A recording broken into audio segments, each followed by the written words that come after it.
నేను అమ్మాయిని చేసుకోనైనా. ఎందుకో? ఆ అమ్మాయి అందంగా లేదు. నువ్వు కూడా లేదు కదా. అదంతా నాకు తెలుసు. నాకు అందమైన అమ్మాయి కావాలా.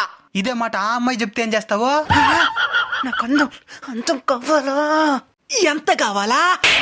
ఇంత కావాలా. దానికి రెండింతల అందమైన అమ్మాయిని చూపిస్తాను పద.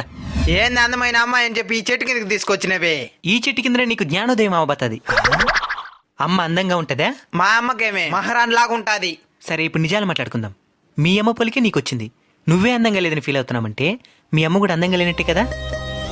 మరి నీకెందుకు మీ అమ్మ మహారాణిలా కనబడతా ఉంది? నీకే కాదు, ఈ ప్రపంచం నుండి ప్రతి బిడ్డకి తన తల్లి అందంగానే కనబడుతుంది.